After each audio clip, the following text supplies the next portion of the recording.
देखिए बच्चा लोग, हम लोग बिल्कुल नहीं, कोई नहीं ना, कोई नहीं, ठीक है। देखिए बच्चा लोग, देखिए लास्ट क्लास में हम लोगों ने डिस्कशन कर लिया था सेल्फ इंडक्शन के बारे में, और एनर्जी का भी डिस्कशन कर लिया था, और energy in terms of magnetic field भी डिस्कस कर लिया था। और अब जो है हम लोग आगे बढ़ रहे हैं यहाँ पे, अब जो आगे बढ़ रहे हैं हम लोग स्टार्ट करने जा रहे हैं बच्चों म्यूचुअल इंडक्शन। तो देखिए हम लोग म्यूचुअल इंडक्शन का बात करने जा रहे हैं बच्चा लोग, है ना। तो म्यूचुअल इंडक्शन क्या है डिस्कस कर रहा हूं मैं। देखिए म्यूचुअल इंडक्शन क्या है, तो हेडिंग है बच्चा लोग म्यूचुअल इंडक्शन। इंडक्शन जैसे पढ़ा था ना, कुछ ऐसा ही है म्यूचुअल इंडक्शन, उसके जैसा ही है, इंडक्शन के कुछ जैसा ही है, लेकिन म्यूचुअल है तो इसका मतलब हमारे पास यहाँ पर एक नहीं बल्कि कितने कॉइल होने चाहिए बच्चों, 2 कॉइल। म्यूचुअल है इसलिए यहाँ पर हमारे पास एक नहीं बल्कि 2 कॉइल होने चाहिए। देखिए एक कॉइल से काम नहीं चलेगा। सो बच्चा लोग डिस्कस कर रहे हैं यहाँ पर म्यूचुअल इंडक्शन। देखिए म्यूचुअल इंडक्शन हमारे पास देखिए 2 कॉइल है, एक ये कॉइल है, अब बहुत सारे टर्न भी हो सकते हैं, let number of turns n भी हो सकते हैं, जैसे ये बनाया है, ये बनाया, मैंने ऐसे ही कुछ कोशिश किया है बनाने का। जैसे ये एक टर्न है, मान लो n1 टर्न्स है, इसमें n1 टर्न्स है, लेट करंट कितना फ्लो कर रहा है, I1 करंट है इसमें, इस कॉइल में I1 करंट है और n1 टर्न्स है। एक और कॉइल यहीं पर रखा हमने, यहां पर मान लीजिए n2 टर्न्स है, इसमें क्या करंट फ्लो कर रहा है वो हमने नहीं बताया। इसमें n2 टर्न्स है, n2 टर्न्स है, एक कॉइल दूसरा कॉइल। अच्छा, इस कॉइल में करंट फ्लो होने से बच्चा लोग क्या होगा, मैग्नेटिक फील्ड जनरेट होगा। मैग्नेटिक फील्ड देखिए इस तरह से, करंट ऐसे चल रहा है तो ऐसे मैग्नेटिक फील्ड होगा। सो ये मैग्नेटिक फील्ड लाइंस होंगी, ये मैग्नेटिक फील्ड लाइंस होंगी। इस कॉइल से भी पास कर रहा है, इस कॉइल से भी पास कर रहा है। दूसरी लाइन इस तरह से होगी,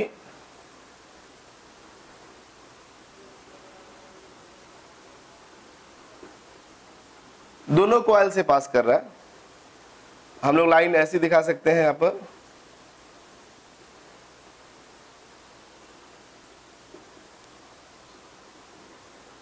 दोनों कॉइल से ये मैग्नेटिक लाइंस दिखाया बच्चा लोग। इसका मैग्नेटिक फील्ड है, इससे भी पास कर रहा है, खुद से भी पास कर रहा है। इसका मैग्नेटिक फील्ड है, इससे भी पास कर रहा है, खुद से भी पास कर रहा है। हाँ, मैग्नेटिक लाइंस है। इस अभी हम इस लाइन की बात कर रहे हैं ना, इस लाइन, इस कॉइल की बात कर रहे हैं, इसकी वजह से भी होगा। अभी हम दोनों कॉम्प्लिकेशन बढ़ाना नहीं चाहते हैं। अभी आप सिंपली बात करिए, इसमें करंट है, इसका मैग्नेटिक फील्ड है, इसी की बात करिए, इसका होगा तो इसका भी होगा, कॉम्प्लिकेशन बढ़ जाएगा, समझने में दिक्कत होने लगेगी। अभी आप अलग अलग करके समझिए कि इसमें करंट IS है, इसका मैग्नेटिक लाइंस है, ये इसका मैग्नेटिक लाइंस खुद से भी पास कर रहा है, और इसका मैग्नेटिक लाइंस इससे भी पास कर रहा है, इसका मैग्नेटिक लाइंस इससे भी पास कर रहा है। म्यूचुअल इंडक्शन क्या होता है, म्यूचुअल इंडक्शन क्या होता है, इसका मैग्नेटिक लाइंस इससे पास करेगा तो इसमें कुछ इंडक्शन होगा, अगर करंट में फ्लक्स में चेंज होता है तो। और अगर हमने कहा इसमें भी करंट है और इसका मैग्नेटिक फील्ड इससे पास करेगा तो इसमें भी इंडक्शन होगा। तो दोनों म्यूचुअली डिपेंड हो जाते हैं एक दूसरे पे। तो ऐसे इंटरेक्शन को म्यूचुअल इंडक्शन का नाम देते हैं। इससे पहले कुछ पता है, म्यूचुअल का कुछ कहानी हमने डिस्कस किया था बच्चा। इससे पहले वो था जो 2 वायर थे, 2 पैरेलल वायर, तो बोलते थे कि इस वायर पे कितना फील्ड फोर्स है, तो बोलते थे इसके फील्ड की वजह से, मतलब पहले वायर का फील्ड और दूसरे वायर पे फोर्स निकालते थे। फिर जब दूसरे वायर पे फोर्स निकल रहा था तो बोलते पहले वायर का फील्ड और दूसरे वायर का फोर्स, है ना, पहले वायर के फील्ड में है, या दूसरे वाले केस में दूसरे वायर के फील्ड में है। जो पैरेलल वायर वाला केस कराया था, जब हमें इस पे फोर्स निकालना था तो इस वाले का फील्ड निकालते थे, जब इस पे फोर्स निकालना था इस वाले का फील्ड निकालते थे। ऐसा मैंने किया था। तो वही चीज लगभग ऐसे ही कुछ, मतलब मैंने कहा सेंस बिठाने के लिए कि ऐसे कुछ यहां पर होना है। सो अगर हम लोग, ध्यान रहे बच्चा लोग, अगर हम लोग बात करें यहां पर कि जो फ्लक्स पास कर रहा है ये कॉइल 2 से, this is coil 1 and this is coil 2, जो कॉइल 2 से मैग्नेटिक फ्लक्स पास कर रहा है वो डिपेंड करता है किसके ऊपर, कॉइल 1 के करंट के ऊपर, कॉइल 1 के करंट के ऊपर। कॉइल 1 का करंट बढ़ाएंगे, इससे फ्लक्स जो पास करेगा वो बढ़ेगा। कॉइल 1 का करंट घटाएंगे, इससे जो फ्लक्स पास करेगा वो घटेगा। इसका मतलब है कॉइल 2 से पास करने वाला मैग्नेटिक फ्लक्स डिपेंड करता है किसके ऊपर, कॉइल 1 के ऊपर। सिमिलरली उल्टा भी बोल सकते हैं हम लोग। सो हम लोग अगर म्यूचुअल इंडक्शन डिफाइन करें बच्चों यहां पर कि आखिर म्यूचुअल इंडक्शन है क्या and how to define this mutual induction. So पहले आप लोग सब लोग यहां पर ध्यान दीजिएगा। जैसे हम लोग म्यूचुअल इंडक्शन समझते हैं कि होता क्या चीज है, तो हमने यहां पर लिखा, देखिए हमने यहां पर लिखा कि if current changes in coil 1, current changes in coil 1, then magnetic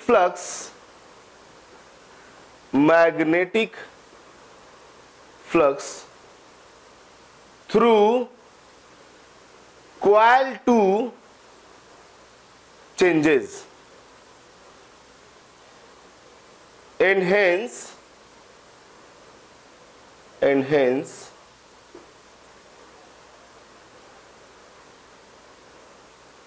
induced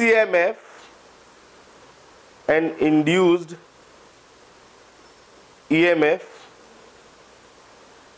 produced in coil 2, and if या कह दो एंड वाइस वर्सा, इतना तो समझ में आ ही रहा होगा, एंड वाइस वर्सा। तो ये अगर ऐसा होता है तो this phenomena is known as mutual induction. अगर ऐसा होता है इसकी वजह से उस पे, उसकी वजह से इस पे, and vice versa, then phenomena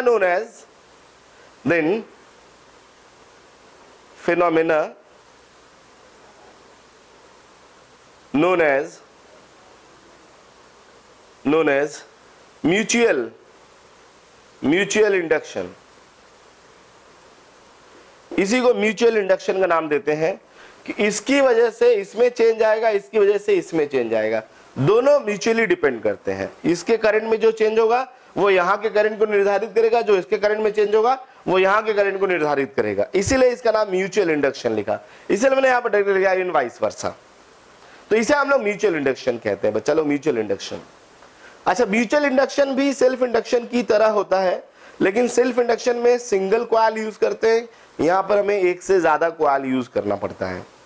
मैं फिर बोल रहा हूं कि बच्चा लोग म्यूचुअल इंडक्शन भी किसके जैसा होता है, सेल्फ इंडक्शन के जैसा ही होता है, लेकिन वहां पर सिंगल कॉइल के केस में हम लोग काम बात करते हैं, और यहाँ पर हमें कॉइल क्या होगा, एक से ज्यादा यूज करना होता है। यहाँ पर हमें कॉइल एक से ज्यादा यूज करना होता है, मतलब एक से ज्यादा, दो भी, तीन भी हो सकता है म्यूचुअली इंडक्शन के केस में। हालांकि हम मेनली दो ही का बात करते हैं, नहीं मैक्सिमम कुछ नहीं है बेटा, बस एक दूसरे पर डिपेंडेंट होना रहता है, उसे हम लोग म्यूचुअल का नाम दे देते हैं। हालांकि हम लोग मेनली डिस्कस करते हैं सिर्फ दो ही कॉइल के बीच में, लेकिन ज्यादा भी रहेगा तो कोई प्रॉब्लम नहीं है यहाँ पर। सो बच्चा लोग देखिए, हम लोग क्या, फिर मैं बोल रहा हूँ हम लोग दो ही का केस डिस्कस करेंगे हमेशा। अब हम लोग डिफाइन करना चाहते हैं म्यूचुअल इंडक्टेंस, जैसे सेल्फ इंडक्टेंस डिफाइन करते हैं वैसे म्यूचुअल इंडक्टेंस डिफाइन करते हैं। तो हम लोग बात करते हैं, डिफाइन करते हैं डेफिनेशन ऑफ म्यूचुअल इंडक्टेंस। देखिए, म्यूचुअल इंडक्टेंस, तो म्यूचुअल इंडक्टेंस का क्या डेफिनेशन होगा बच्चों, म्यूचुअल इंडक्टेंस का। तो म्यूचुअल इंडक्टेंस को डिफाइन करने के लिए फिर वही बात करते हैं कि magnetic flux through the coil 2 due to coil 1, है ना, due to current in the coil 1। हमने लिखा ऐसे लिखा, magnetic flux through the coil 2 due to 1 is directly proportional to current in the coil 1. We can write this one. Magnetic flux through the coil 2 due to the coil 1 is directly proportional to current in the coil 1. I think तो ये बात समझ में आ रहा होगा सबको। ऐसा करेंगे हम लोग, अगर ऐसा करते हैं तो हम इसमें प्रोपोर्शनलिटी कांस्टेंट भी लगा देंगे। सो देखिए, इसके बाद मैं कहानी यहाँ डिस्कस कर लेता हूँ बच्चों। इसके बाद हमने लिखा phi21 is equal to M21, यह लिखा I1, mutual induction of coil 2 due to the coil 1, M21 इसलिए लिखा M21 एंड M21। चेंज होने से बेटा देखिए, चेंज इन करंट लिखने का मतलब होता है आप ईएमएफ की बात कर रहे हैं, हम ईएमएफ नहीं, हम सिर्फ फ्लक्स की बात कर रहे हैं। हाँ, अब करंट चेंज होगा तो फ्लक्स भी चेंज होगा, करंट चेंज होगा तो फ्लक्स भी चेंज होगा। So we can write here phi21 equals to M21 I1, where this M21 they are where M21 is the proportionality constant, proportionality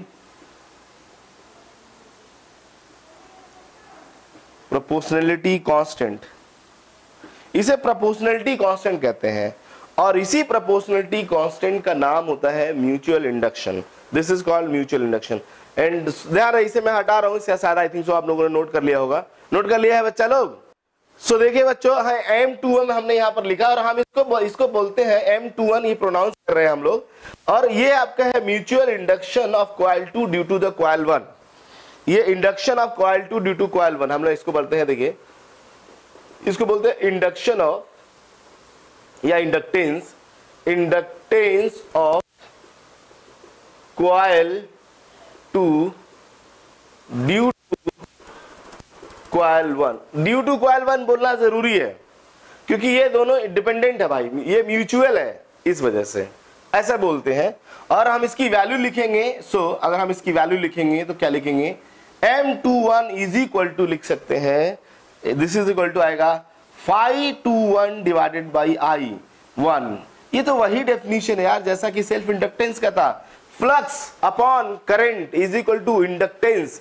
obvious सी बात है, इंडक्टेंस में फिर बोल रहा हूं, इंडक्टेंस मतलब वो रेजिस्टेंस के जैसा कुछ, चाहे वो म्यूचुअल हो चाहे वो सेल्फ हो, इंडक्टेंस तो इंडक्टेंस ही होगा। इसका भी वही डेफिनेशन है, क्या है बोलिए यहाँ पर, फ्लक्स डिवाइडेड बाई करंट, मतलब flux per unit current is called the mutual inductance in this case also. So mutual inductance को हम लोग डायरेक्टली ये बात बोल सकते हैं, mutual inductance of the two circuits या two coil is the magnitude of, देखिए हम लोग बोल सकते हैं इज द क्या होगा, flux per unit current, is the flux per unit current. और ये फ्लक्स ध्यान रहे टोटल होना चाहिए, जैसे अगर आप लोग बोला सर N2 टर्न्स है, अगर ये जो फ्लक्स है एक टर्न का लिखा है, सो टोटल फ्लक्स के लिए हमें क्या लिखना पड़ेगा बच्चा लोग, यहाँ पर मल्टीप्लाइड बाय N2। अगर आपका यही टोटल है तो कोई दिक्कत है नहीं, लेकिन चलिए मैं N2 मल्टीप्लाई करके ही दिखा देता हूं सबको, है ना। बेसिकली यहां पर जो लिखना है वो टोटल लिखना है, total, always total flux. So we can write here, यहां पर क्या लिखेंगे बच्चों, ये टोटल लिख लीजिए, बहुत जरूरी है टोटल लिखिए। अगर हमने कहा अगर आपको एक कॉइल से फ्लक्स पता है तो आप N2 से इसे मल्टीप्लाई कर लीजिए, N2 phi21 divided by I, ऐसे लिख लीजिए। और अब ये जो phi21 है ये क्या है, फ्लक्स थ्रू ईच कॉइल, इसे बोलते हैं flux through each coil. So total लिखना बहुत जरूरी है, समझ में आ गया होगा आई थिंक सो। अच्छा, अगर ऐसा समझ में आया है तो सिमिलरली हम लोग उल्टा भी बोल सकते थे। चलिए अगर बाय द वे ऐसा मानिए, मैं देखिए याद करने के बाद मैं आपको उल्टा समझाने की कोशिश कर रहा हूं बच्चों। मैं कह रहा हूं कि बाय द वे अगर ऐसा होता कि इस सर्किट में मान लो करंट I2 होता, I2 इस सर्किट में करंट I2 होता तो इसका भी फील्ड होता जो इससे पास करता, ऐसा होता तो इसका मतलब इसमें जो फ्लक्स आता, इसकी वजह से जो फ्लक्स आता वो इसके करंट पे डिपेंड करता कि नहीं करता, बोलिए। इसमें जो फ्लक्स आता है उसके करंट पे डिपेंड करता, तो हाँ इसके डिपेंड करता। तो हम लोग बोलते सिमिलरली, ऐसा बोल सकते, देखिए हमने ऐसे लिखा सिमिलरली, एकदम वैसे ही सोचना हमें। तो सिमिलरली अगर हम लोग ये देखें तो phi12 is directly proportional to I2, जो phi12 है that is directly proportional to I2। So we can write here phi12 is equal to M12 I2। और ध्यान रहे ये आपको टोटल ही लिखना है, टोटल। सो यहां से हमें जो आपका आएगा M2, देखिए दिस इज प्रोपोर्शनलिटी कांस्टेंट, एकदम सिमिलर कहानी है।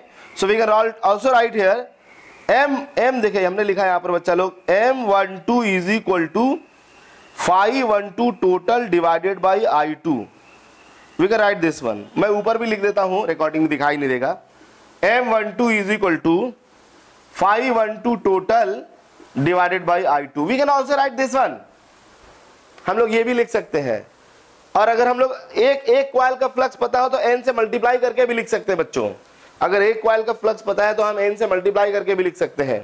ये तो टोटल हमने इसीलिए टोटल लिखना जरूरी मैं समझता हूं, क्योंकि हम लोग कैलकुलेट जब करते हैं बच्चों ना, एक ही कॉइल का कैलकुलेट होता है, इसीलिए हम उसको नंबर ऑफ टर्न से क्या करते हैं, फिर मल्टीप्लाई करते हैं। इसलिए हम n फार्मूले में डाल देते हैं तो बच्चों को अच्छा लगता है कि हाँ सर n फार्मूले में पहले से था, और फार्मूला डायरेक्ट लगाएंगे तो गेट द आंसर इजिली। सो हम लोग ध्यान रहे बच्चा लोग, यहां पर ये बात समझ में आ गया है कि अगर हम नंबर ऑफ टर्न्स के टर्म्स में बात करें सो हमें मालूम है, देखिए यहां पर हम लोग ये बात लिख सकते हैं कि जो यहां पर हमने लिखना है M12 that is equal to आएगा N1 into phi12 divided by I2 and M21 हम लोग लिखते हैं N2 into phi21 divided by कौन सा हमने लिखा I1, ये लिखा। मैं आपको बताऊं कि अभी मैं कुछ ही देर में ये बात प्रूफ कर दूंगा इन दोनों इक्वेशन से कि जो M12 है वो M21 के बराबर होता है, which is equal to the M12 is equal to M21 which is equal to the M, जहां पर M को हम लोग बोलते हैं म्यूचुअल इंडक्टेंस, जहां पर M कहलाता है बच्चा लोग mutual inductance, where M is called mutual inductance, जहां पे M को हम म्यूचुअल इंडक्टेंस कहते हैं बच्चों, mutual inductance, this M is called. और ये दोनों बराबर होते हैं, इसका टेंशन मत लीजिए, मैं इसे आपको डिराइव करके दिखा दूंगा कि हाँ बराबर ही आएंगे, अलग नहीं आते हैं, और हर केस में बराबर आते हैं। M12 और M21 हर केस में क्या आते हैं, इक्वल आते हैं, ये मैं आपको डिराइव करा दूंगा, इसका आप टेंशन मत लीजिए बिल्कुल भी। आई थिंक सो यहां तक समझ में आ गया होगा बच्चा लोग, आप सबको बोले क्लियर है सबको यहां तक? चलिए बहुत बढ़िया। सो कॉइल 1 और कॉइल 2 लिंक हो रहे हैं एक दूसरे से, कॉइल 1 का फ्लक्स 2 से, 2 का फ्लक्स 1 से, ऐसा कभी लिंकिंग दिखेगा that is called the mutual inductance, है ना, इसे हम लोग म्यूचुअल इंडक्शन कहते हैं। और इस म्यूचुअल इंडक्शन में हम लोग ध्यान रहे एक और डेफिनेशन कर सकते हैं, जैसा कि सेल्फ इंडक्शन में किया था, तो एक और तरीके से हम इसे डिफाइन करने की कोशिश करते हैं।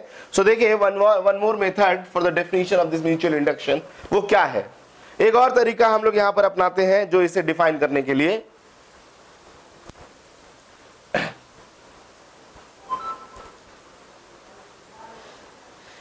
देखिए बच्चा लोग, है ना, एक और तरीका अपनाते हैं हम इसे डिफाइन करने के लिए। हमने कहा यहां पर देखिए, यहां पर मैं लिख रहा हूं, सब लोग ध्यान दीजिएगा कि अगर हम इसमें करंट चेंज करते हैं तो इसमें फ्लक्स चेंज होगा और इसमें इंड्यूस ईएमएफ जनरेट होगा, है ना। So mutual induce EMF in the coil 2 is equal to आएगा। देखिए हमने कहा एक और डेफिनेशन लिख रहे हैं, एक और डेफिनेशन लिख रहे हैं बच्चों, हमने लिखा यहां पर mutual induced EMF in coil 2 E2 is directly proportional to rate of change of current in the coil 1 and minus sign भी लगाएंगे। Why माइनस साइन बोलिए, क्योंकि यहां जो इंड्यूस ईएमएफ जनरेट होगा वो इसमें करंट चेंज का अपोज, जिसकी वजह से जनरेट हुआ उसका अपोज करेगा। माइनस साइन क्यों, due to Lenz law, this minus sign why due to या according to Lenz law, sorry according to Lenz law, according to Lenz law, Lenz law के according we can write here minus sign, है ना, हम यहां minus sign लिखेंगे according to the Lenz law. So equal to this one, so ध्यान हमने कहा E2 equal to लिख सकते हैं जो प्रोपोर्शनलिटी कांस्टेंट है इस कॉइल के लिए, that is M minus of, देखा M, ध्यान अगर हम लिखने को तो M21 लिखते, लेकिन M21 और M दोनों इक्वल है, ध्यान रहे M21 और M दोनों इक्वल है, so we can write here minus of M di upon dt, d sorry I1, let it is I1 here, I1 di1 upon dt, और दैट मींस ये जो M होगा ध्यान रहे वही म्यूचुअल इंडक्शन है, तो that is E2 divided by minus of di1 upon dt, ये होगा आपका म्यूचुअल इंडक्शन। या हम लोग इसको ऐसे भी लिख सकते हैं मॉड के टर्म्स में, M equal to mod of E2 divided by minus of di upon dt, मान मॉड लेने का मतलब पॉजिटिव आएगा। सो अब इसे डिफाइन कैसे करेंगे, induced EMF in the coil 2, induced EMF in the coil 2 per unit rate of change of current in the coil 1 per unit rate of change of current in the coil 1, ये ना लिखा है definition, बोलिए induce EMF in the coil 2 per unit rate of change of current in the coil 1 is equal to क्या होता है, is equal to the mutual inductance, is equal to the mutual inductance, जैसा हमने यहां पर लिखा। Similarly we can also write, similarly देखिए हम लोग ऐसा भी लिख सकते हैं, similarly we can also write, लिखा हमने बच्चों सिमिलरली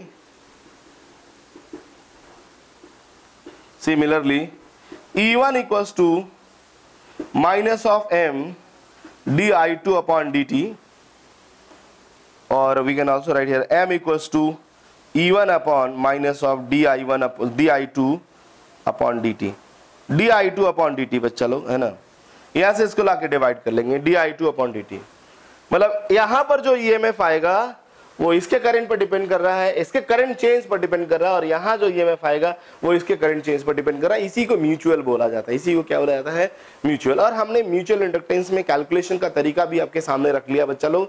मैं फिर बोल रहा हूँ कि म्यूचुअल इंडक्शन में जब भी आपको कैलकुलेशन करना हो, अगर आप टोटल फ्लक्स निकाल देंगे, जब कैलकुलेशन करना हो तो आप एक काम करें, एक को प्राइमरी एक को सेकेंडरी मान लिया करिए, और किसी एक के ऊपर फ्लक्स निकालने की कोशिश करें, किसी एक पे, दोनों पे जरूरत नहीं है हमें, किसी एक पर फ्लक्स और दूसरे वाले का करंट, इसको डिवाइड करिए, यू गेट एम। मैं फिर बोल रहा हूं, ध्यान सुनिए, जब भी आपके सामने क्वेश्चन आएगा म्यूचुअल इंडक्टेंस का, हमें करना क्या है, बोलिए, हमें दो कॉइल दिए जाएंगे, हम किसी एक में फ्लक्स निकाल देंगे, टोटल फ्लक्स किसी एक में, और दूसरे वाले के करंट से क्या करेंगे, डिवाइड कर देंगे, you get the mutual inductance. कोई बच्चा बोला सर नहीं, हमने दूसरे वाले से फ्लक्स निकाल के पहले वाले करंट से डिवाइड किया, हमने कहा तब भी उतने ही आंसर आएगा। मैं एक बार आपको डिराइव करके दिखा रहा हूं, उसके बाद आप ये बात मान लेंगे, फिर आपको बार बार ये डिराइव करने की जरूरत नहीं पड़ेगा, बस आप ये मान लेंगे सर चाहे उससे इससे उससे एक ही आंसर आता है। मैंने कहा हाँ एक ही आंसर आएगा। सो बच्चा लोग यहाँ तक एक बार नोट करिए, फिर हम और आगे बढ़ते हैं। अच्छा, इसमें हम लोग एक दो तीन बातें और पहले आप देखिए और आगे डिस्कस कर रहे हैं, पहले कुछ इंपॉर्टेंट पॉइंट डिस्कस कर लेते हैं यहाँ पे हम लोग ना। देखिए कुछ और इंपॉर्टेंट पॉइंट डिस्कस करते हैं बच्चों।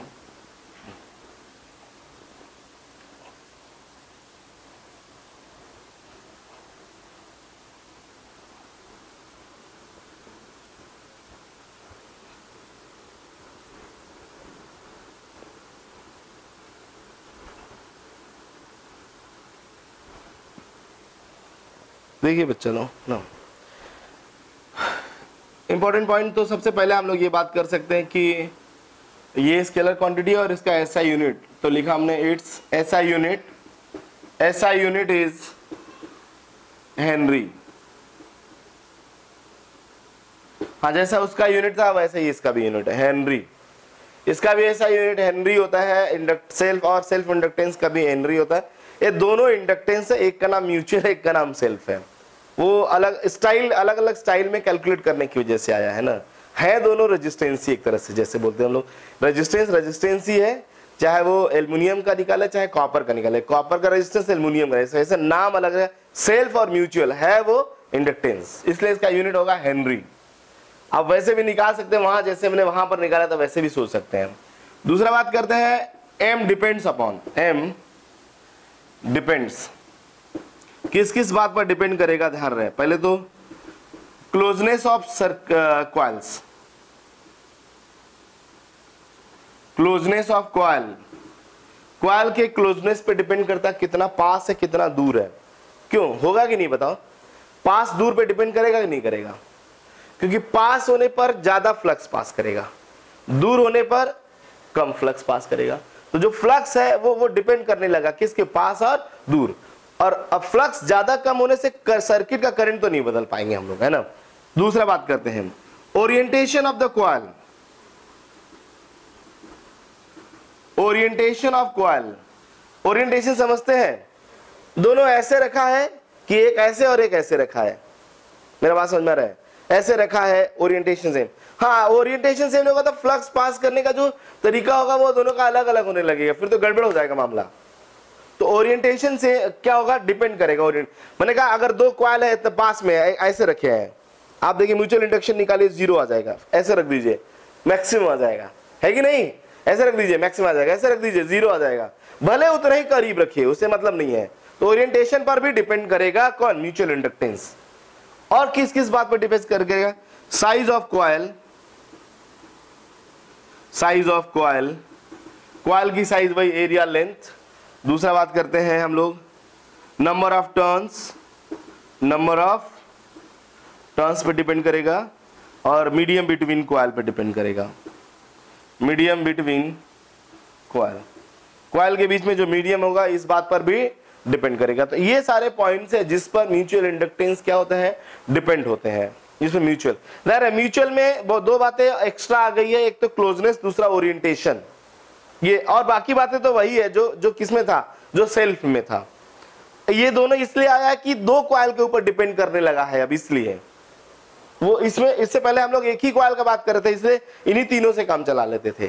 तो चलिए ये बात अगर आप सबको समझ में आ गया है तो बच्चा लोग अगला हेडिंग है, अगला हेडिंग हम लोग लिखते हैं म्यूचुअल इंडक्टेंस। लिखिए mutual inductance of a solenoid surrounded by another solenoid, है ना। तो लिखा हमने mutual inductance of solenoid surrounded by another solenoid. अगला हेडिंग है mutual inductance of solenoid surrounded by a solenoid. देखिए mutual inductance of solenoid surrounded by a solenoid. देखिए बच्चा लोग हमने यहां लिखा mutual inductance of solenoid surrounded by another solenoid, surrounded by another solenoid, surrounded by another solenoid. जैसा मैं अभी डायग्राम में आपको दिखाता हूं बच्चों, हम डायग्राम में आपको दिखाते हैं। देखिए डायग्राम में क्या है, ये एक सोलेनॉइड है, बहुत ध्यान से देखिएगा, अदरवाइज नहीं समझ में आएगा तो फिर परेशान मत करिएगा हमको। ये आपका एक सोलेनॉइड है और इसी एक्सिस पर एक और सोलेनॉइड बना हुआ है, थोड़ा बड़ा है इससे, ऐसे लाइक दिस। मतलब अंदर वाला सोलेनॉइड बाहर वाले के सोलेनॉइड के अंदर है, ऐसे ऐसे। तो देयर आर टू कॉइल्स, एक अंदर है और एक बाहर है, एक अंदर एक बाहर है। मान लो इसमें I1 करंट है और बाहर वाले में मान लो I2 करंट है। बाहर वाले का नंबर ऑफ टर्न्स N2, अंदर वाले का नंबर ऑफ टर्न्स N1 है। लेंथ दोनों का हाँ बाय डिफॉल्ट सेम है ना। एरिया, अंदर वाले का एरिया A1 है, बाहर वाले का एरिया कितना है, A2 है। अंदर वाले का एरिया A1 है, बाहर वाले का एरिया कितना है, A2 है। बच्चा लोग मैंने ये बना दिया है, आई थिंक सो सबको मेरा बात समझ में आ रहा है। और हाँ कंसीडर करना है दोनों को लॉन्ग सोलेनॉइड, है ना। Consider both as long solenoid, दोनों को हमें क्या कंसीडर करना है बच्चों, लॉन्ग सोलेनॉइड। तो consider both solenoid as long solenoid. हमने ये लिखा एज्यूम करना है लॉन्ग सोलेनॉइड ना, ये बात हमको एज्यूम करके रखना है, एज्यूम लॉन्ग सोलेनॉइड। हमारे सिलेबस में एक्चुअली में यही है, इस वजह से बेटा हम लोग बार बार लॉन्ग सोलेनॉइड का ही बात करते हैं। हमारे सिलेबस में यही है, इसलिए हाँ वही इनफाइनाइट वाला, लेकिन वो इनफाइनाइट लेंथ लॉन्ग लेंथ बोलते हैं हम लोग, लॉन्ग लेंथ बोलते हैं। इनफाइनाइट लेंथ तो थोड़ा मुश्किल हो जाता है, लेकिन लॉन्ग लेंथ रहेगा तब भी हम लोग उसे क्या मानते हैं, उसमें जो फील्ड होता है वो इनफाइनाइट वाला ही लगा लेते हैं। लॉन्ग लेंथ रहेगा तब भी जो फील्ड होता है वो हम लोग इनफाइनाइट वाला ही अप्लाई कर लेते हैं यहाँ पर। तो हम लोग लॉन्ग लेंथ का बात करें, इनफाइनाइट हो जाएगा तो कैलकुलेट करना मुश्किल हो जाएगा। जैसा कि लास्ट क्लास में हम लोग ने सेल्फ इंडक्टेंस में दिखा था, दिक्कत हो रहा था इनफाइनाइट डालने से, तो नॉट डिफाइंड कंडीशन आ रहा था, याद है सबको ना, क्यों कैफ। सो देखिए बच्चा लोग, देखिए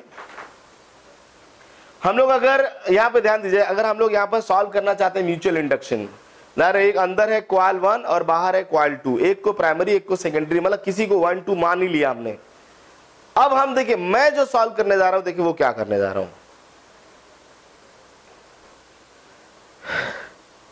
देखिए हम लोग क्या करेंगे बच्चों लोग यहाँ पे, अब ना सब लोग ध्यान से सुनिएगा। देखिए मैं सॉल्व कराने जा रहा हूं, बच्चा लोग यहाँ पे ध्यान दीजिएगा। अच्छा बताइए कि म्यूचुअल इंडक्शन फाइंड आउट करने के लिए हमें क्या करना चाहिए, पहले तो ये सोचिए म्यूचुअल इंडक्शन फाइंड आउट करने के लिए हमें क्या करना चाहिए। तो आंसर ये आता है बच्चा लोग कि हमें एक कॉइल की वजह से दूसरे कॉइल में फ्लक्स निकालना चाहिए। बोलिए ऐसा, हाँ एग्जैक्टली। एक कॉइल की वजह से दूसरे कॉइल में फ्लक्स निकालना चाहिए, एक कॉइल की वजह से दूसरे कॉइल में फ्लक्स निकालना चाहिए, ये करना चाहिए हमें अगर हम चाहते हैं म्यूचुअल इंडक्टेंस निकालना तो। सो अब हमने डिसाइड किया कि हम यहाँ करने क्या जा रहे हैं, तो हमारे डिसीजन में ये आया कि हम जो यहाँ करने जा रहे हैं उसका नाम है फ्लक्स निकालेंगे कॉइल 1 से ड्यू टू द कॉइल 2। ठीक है, चलेगा ना। तो हमने लिखा यहाँ पर लिखा flux through the coil 1 due to the coil या due to the current in the coil 2, है ना। सो हमने पहले देखिए, सबसे पहले ध्यान सुनिए, हमने निकालना है यहाँ पर magnetic flux in coil 1 due to coil 2। सो क्या आएगा बोलिए, टोटल फ्लक्स निकाल रहे हैं हम लोग, टोटल निकाल रहे हैं। कैसे निकालेंगे, how to find total, number of turns in the coil 1 into एक टर्न से फ्लक्स क्या होगा, magnetic field of the coil 2 into area A1। I think so सबको समझ में आया होगा, I think so this one is है ना, feel by everyone, I think so. Is it clear और नॉट, बोलिए भाई। देखिए इस बाहर वाले का मैग्नेटिक फील्ड होगा जो इस अंदर वाले कॉइल से पास करेगा। सो क्या होगा, मैग्नेटिक फील्ड बाहर वाले का और एरिया अंदर वाले का, क्योंकि इसी के अंदर से पास करना चाहिए, इसी के अंदर से पास करना। तो so we can write this one, okay. So ध्यान रहे N1 B2, how to right this B2 कैसे लिखते हैं, B2 is mu not NI, N का मतलब N2, I मतलब I2 divided by L is the length into A1। I think so this one, is it clear और not. ये देखिए, ये म्यू नॉट NI, भाई लॉन्ग सोलेनॉइड है, magnetic field inside the solenoid, mu naught NI। N जहां पर small n लिखते हैं तो स्मॉल n की जगह हमने कैपिटल N लिख दिया, मतलब N2 by L लिख लिया। Is it clear, so we can write here, देखिए mu not N1 N2 into A1 upon L into I2 है। सो I2 को इधर ला दो बच्चा लोग, चलिए अच्छा I2 यहां लिख लो। अब बताइए, सो म्यूचुअल इंडक्शन अगर हम लोग लिखना चाहें, अब हम लोग यहां पे देखिए, सो म्यूचुअल इंडक्शन ये जो लिखते हैं, हमें मालूम है कि सिंस ये टोटल है, total since 512 total is equal to होता है M12 इंटू I2, ऐसा होता है ना, ऐसा होता है। तो इन दोनों से अगर हम लोग देखें तो M12 क्या आएगा बोलिए। सो देखिए इन दोनों से, फ्रॉम द एबव इक्वेशन, देखिए हमने कहा फ्रॉम एबव इक्वेशन क्या आएगा बच्चों, आएगा 512 is equal to sorry M12 is equal to mu not N1 N2 A1 upon L, ये आएगा। इसको देख के लग रहा है सर जो आपने डिपेंडेंसी लिखी थी वो सब यहां दिखाई दे रहा, हमें जो डिपेंडेंसी लिखी थी वो सब हमें यहां पर दिखाई दे रहा है। सो हमने M12 निकाल लिया बच्चों, M12 निकाल लिया, M12 जो आया है mu naught N1 N2 A1 upon L। अब हम लोग M21 भी निकालना चाहते हैं, और हम ये निकाल के ये प्रूव भी करना चाहते हैं कि M21 भी इतने ही आएगा, तब जाके हम लिखेंगे M12 is equal to M21, और तब हमें रीजन भी बताएंगे आखिर ऐसा हो क्यों रहा है। क्लियर है ना, नोट करो बच्चों, नोट करो। अब इसको आगे बढ़ाओ, दूसरे वाले केस को, पहला केस तो हो गया, यहाँ पर दूसरा केस बात करते हैं एकदम सिमिलरली। देखिए आपने लिखना है हमें यहाँ पर magnetic flux in the coil 2 due to coil 1। इस बात का ख्याल रखना बहुत जरूरी है, बहुत अच्छे से। वो क्या है देखो तो पहले, यहां लिखा 5 2 1, 2 से 1 की वजह से क्या लिखेंगे बोलिए, N2 चलेगा, B1 चलेगा, फिर यहां क्या लिखें, एरिया की जगह क्या लिखें बोलो, क्या एरिया की जगह क्या लिखें, यहां पर क्या लिखें, A2 की A1। अच्छा बच्चा लोग, अच्छा गधा लोग सुनो मेरी बात, हाँ दैट इज A1 होगा। पहले मेरी बात सुनो सब लोग, देखिए ध्यान दो, यहाँ पे देखिए ये बड़ा वाला कॉइल है, बड़ा वाला कॉइल, ठीक है ना, बड़ा वाला कॉइल, उसका एरिया है A2, उसका एरिया कितना है A2। छोटा वाला कॉइल देखिए, छोटा वाला कॉइल, उसका एरिया है A1। छोटे वाले कॉइल का जो फील्ड होगा, फील्ड वो इसी के अंदर होगा, अंदर जो छोटे वाले कॉइल का फील्ड होगा वो इसी के अंदर होगा, तो जो B1 होगा वो इसी के अंदर होगा, इसी के अंदर। तो B1 फील्ड बड़े वाले कॉइल के कितने एरिया से पास करेगा? आंसर रहेगा सिर्फ A1 से पास करेगा। अरे यार ये जो छोटे वाला कॉइल है उसका फील्ड तो इसी के अंदर रहेगा ना, इसी के अंदर ऐसे निकल जाएगा, लॉन्ग सोलेनॉइड ऐसे निकल जाएगा। तो ये वाला फील्ड बड़े वाले कॉइल के कितने एरिया से पास कर रहा है? आंसर रहेगा सर वो तो सिर्फ A1 से ही पास कर पा रहा है। इसका मतलब बड़े वाले कॉइल में भी फ्लक्स अगर निकालेंगे तो एरिया A1 ही लिखेंगे। यहां पर एरिया क्या लिखेंगे? A1 ही लिखेंगे। ये फील आना चाहिए बस, यही बस एक ही पॉइंट है ये, बस खतरनाक, और कुछ पॉइंट है ही नहीं इसमें। आप खाली इमेजिन, थोड़ा थोड़ा दिमाग पे प्रेशर डालिए बच्चों, और ये देखिए कि सर जो अंदर वाला कॉइल है उसमें करंट मान लो I1 है, I1, और इसका फील्ड तो यही होगा, इसी के अंदर ऐसे चलेगा। जब इतना ही दूर में फील्ड होगा, बड़े वाले कॉइल के सिर्फ इतने ही दूर में फील्ड होगा, तो फ्लक्स तो सिर्फ इतने ही एरिया से निकलेगा ना, जो A1 का एरिया होगा छोटे वाले कॉइल का उतना ही दूर में है। अगर आप सबको समझ में आया है तो यहां आएगा A1 ही बच्चा लोग, A2 नहीं आएगा। अगर यहां A1 आएगा तो आप देखिए ये हो जाएगा N2, ये हो जाएगा N1, ये हो जाएगा I1 L और यहां A1।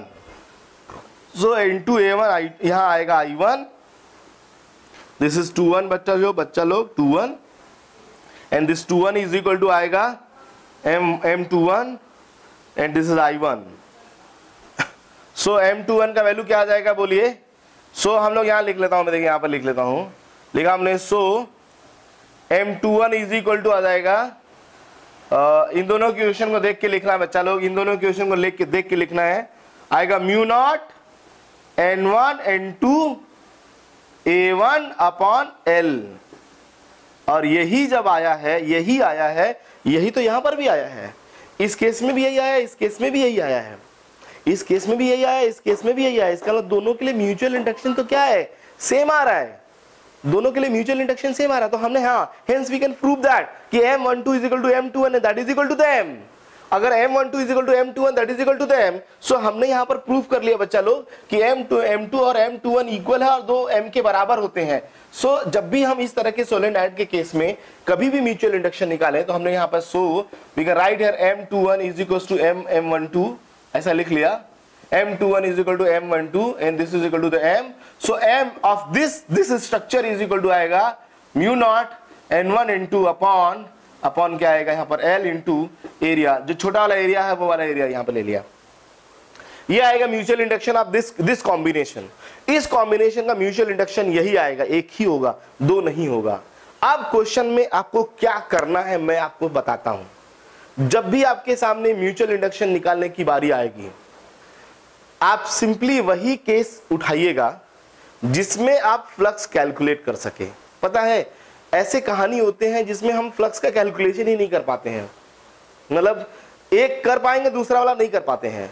जब एक कर पाएंगे दूसरा वाला नहीं कर पाते तो हमें टेंशन नहीं लेना है, बोला सर एक तो कर लिए ना, उसी से आंसर आ जाएगा, दूसरा वाले की जरूरत ही नहीं है, हमें सोचना ही नहीं उसके बारे में।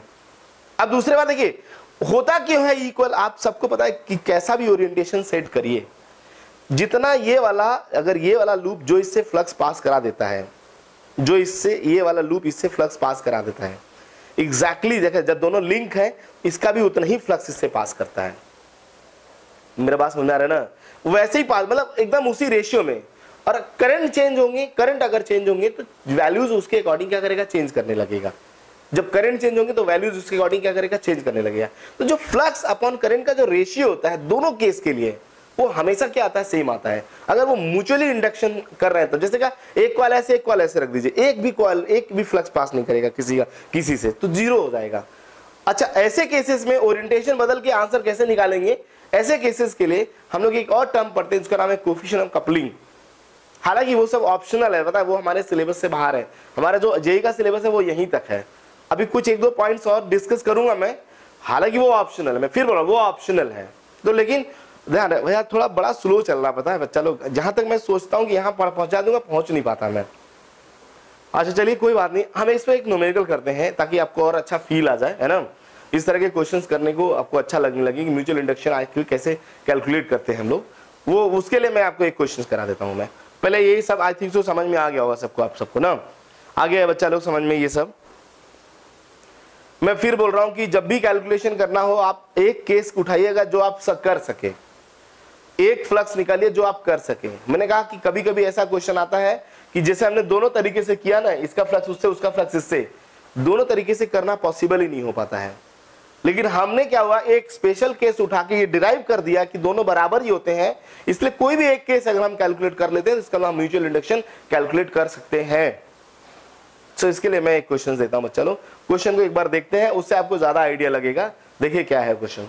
सो मैं ऐसे हटा रहा हूं, हटा दूं बच्चों, नोट कर लिया है सबने? बोलिए बच्चा लोग, नोट कर लिया है सब लोगों ने?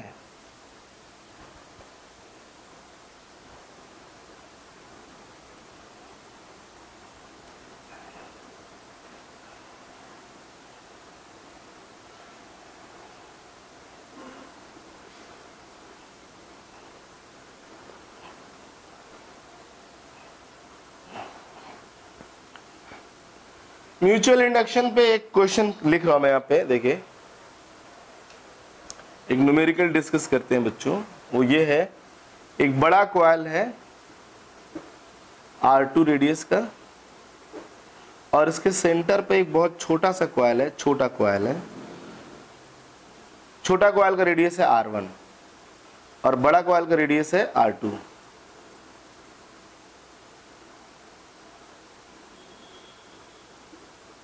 दो कॉइल है, एक छोटा कॉइल है, एक बड़ा कॉइल है। एक का रेडियस R1, दूसरा का रेडियस R2 है, यहाँ पर है ना। यहाँ पर लिखा है R2 is very very greater than R1, ऐसा लिखा हुआ है।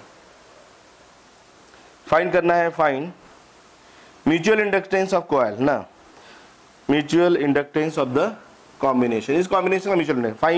Find M for circuit. ये जो सर्किट है, ये जो कॉइल्स है, इसके लिए आपको M निकालना है, M।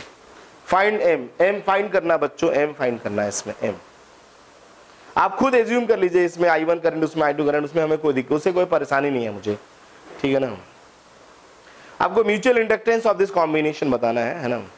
वैसे म्यूचुअल इंडक्टेंस के लिए कोई करंट का जरूरत नहीं होता है, इसमें कोई करंट है वो हम एज्यूम करते हैं कि मान लो इसमें करंट इतना है तो उससे इतना फ्लक्स पास करेगा, उसमें उतना है तो उतना फ्लक्स पास करेगा। हालांकि डिवाइड करते वो कट पिट जाता है, सब बचता कुछ नहीं है। बाकी तो स्ट्रक्चर पे ही डिपेंड करता है म्यूचुअल इंडक्टेंस। तो म्यूचुअल इंडक्टेंस अगर स्ट्रक्चर पर ही डिपेंड करता है तो स्ट्रक्चर तो गिवन है आपको। हाँ, नंबर ऑफ टर्न्स हमने नहीं लिखा है, वो आप चाहे तो लिख सकते हैं N1 N2 है ना, चाहे तो मत भी लिखिए, हमको उससे कोई प्रॉब्लम नहीं है ना, ठीक है। बोले एक ही लूप है, एक ही सिंगल है, सिंगल लेके कर लीजिए, कोई दिक्कत नहीं है। N1 N2 को 1 मान लेंगे, है ना। सॉल्व करिए जरा इसमें, इस केस में सॉल्व करिए बच्चों। इस केस में आपको म्यूचुअल इंडक्टेंस सॉल्व करना है, यहाँ पे म्यूचुअल इंडक्टेंस सॉल्व करना है। सॉल्व करके देखिए,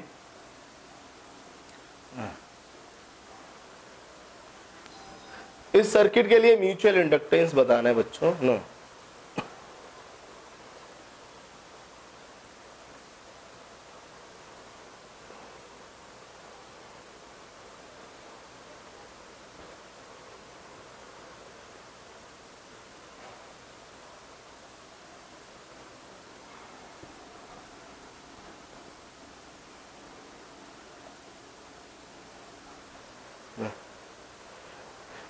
म्यूचुअल इंडक्टेंस बताना है इस सर्किट के लिए ना।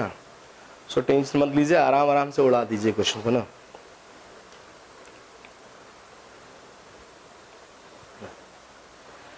चलिए अच्छा मैं कराता हूं, सब लोग यहाँ पे ध्यान दीजिए बच्चा लोग, सब लोग ध्यान दीजिए, एकदम फोकस हो जाइए सब लोग। मैं करा रहा हूं, अगर आप नंबर ऑफ टर्न्स भी लेना चाहते तो नो प्रॉब्लम एट ऑल। मान लीजिए यहाँ नंबर ऑफ टर्न्स N1 है, अगर आप लेना चाहते हैं, वैसे मैं नहीं लेना चाहता था, कोई बात नहीं, चलिए आप कह रहे हैं तो हम मान लेते हैं। यहाँ N1 है, यहाँ N2 है। सो एक बात बताइए, पहले तो एक बात बताइए, इसके मैग्नेटिक फील्ड की वजह से, मान लो इसमें करंट I1 है, मान लिया यहाँ जो करंट है वो I1 है और जो बाहर करंट है वो I2 है, मान लिया है सामने, मान लिया I1 करंट, यहाँ I2 करंट है। क्या इसके फील्ड की वजह से बड़े वाले कॉइल में फ्लक्स निकाल पाएंगे? क्या जानते हैं क्या आंसर? अगर नहीं निकाल पाएंगे, अंदर वाले के फील्ड की वजह से बड़े वाले से फ्लक्स नहीं निकाल पाएंगे, गधा नहीं निकाल पाएंगे। लेकिन बड़े वाले की वजह से अंदर वाले पे हम फ्लक्स निकाल सकते हैं, क्योंकि ये एकदम सेंटर पे है और बड़े वाले कॉइल की वजह से सेंटर पे मैग्नेटिक फील्ड क्या होगा, है ना। सो हमने कहा magnetic field at the centre due to the coil 2, ये कॉइल 2 का नाम देते हैं। हमने लिखा, देखिए लिखा magnetic field at centre due to coil 2, coil 2 की वजह से सेंटर पर मैग्नेटिक फील्ड कितना होगा बोलिए, आएगा magnetic field at the centre कितना आएगा बोलिए, आएगा म्यू नॉट आई मतलब I2 upon 2R2, number of turns n है तो n2 से मल्टीप्लाई कर लिया, ये टोटल मैग्नेटिक फील्ड आ गया एट द सेंटर। ये बहुत छोटा है तो हम ये मान लेंगे सेंटर पे हर जगह इतना ही फील्ड है, और इतना छोटा है एकदम सेंटर के पास है, तो इससे टोटल कितना फ्लक्स पास करेगा। So total flux passes through the coil 1 due to the coil 2, this total is equal to आएगा magnetic field that is mu not I2 N2 divided by 2R2 magnetic field into area. Area कितना है बोलिए, pi R1 का square into number of turns N1 into number of turns N1, ये आएगा total flux. अब अगर हमने phi निकाल लिया ना तो क्वेश्चन को हमने उड़ा दिया।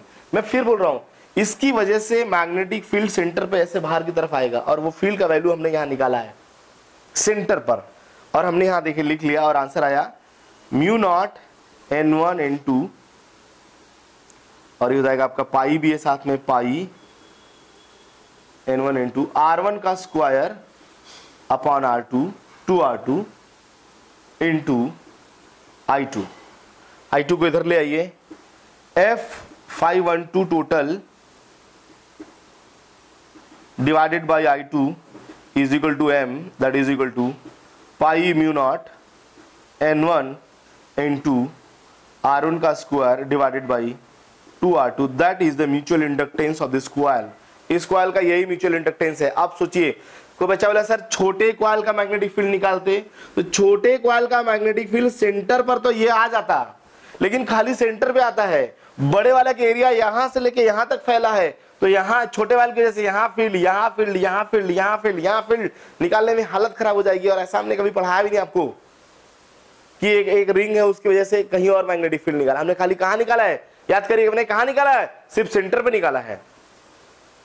तो अब बताइए क्या इसके मैग्नेटिक फील्ड की वजह से इससे फ्लक्स निकाल पाते? आंसर है कैसे नहीं निकाल पाते। तो हमें पास एक ही रास्ता ही था कि हम इसके फील्ड की वजह से इससे फ्लक्स पास कर रहा, फ्लक्स निकाल दे, और जब फ्लक्स निकाल देंगे तो हम लोग ऑब्वियस सी बात है कैलकुलेट कर लेंगे म्यूचुअल इंडक्टेंस, और ये आया है। और मैं आपको बताऊं ये दोनों केस में यही आएगा, तो दूसरा वाला केस हम सॉल्व नहीं कर पाएंगे, वो अलग बात है, आएगा तो यही, तो इसी को बोलते म्यूचुअल इंडक्टेंस। सो आपको पता है वाइजली इस काम को करना है, वाइजली। जब आपके सामने न्यूमेरिकल आएगा आपको ऐसे ही सोचना है, क्या सोचना है कि कोई एक केस उड़ा दीजिए, बस किसी एक केस में इसके फील्ड की वजह से उससे फ्लक्स निकाल दीजिए, उसके फील्ड की वजह से इससे फ्लक्स निकाल दीजिए, जो आप आसानी से कर सके। हाँ कभी कभी ऐसा होता दोनों कर सकते हैं, कभी कभी ऐसा भी होता दोनों कर सकते हैं, लेकिन तब भी हम लोग को क्या करते हैं, आसान खोजते हैं, कौन आसानी से हो सकता है, जो आसानी से हो उसे कर लीजिए, फिर क्वेश्चन उड़ा देंगे आप। मेरा बात समझ में आया सबको? सबको क्लियर है यहां तक ना? कोई डाउट तो नहीं किसी को? सबको क्लियर है? नोट कर लीजिए बच्चों। देखिए बच्चा एक और क्वेश्चन हम लोग यहाँ पर कर रहे हैं, तो जो क्वेश्चन है मैं एक बार फिर से आपको समझा देता हूँ, फिर उसे सॉल्व करते हैं।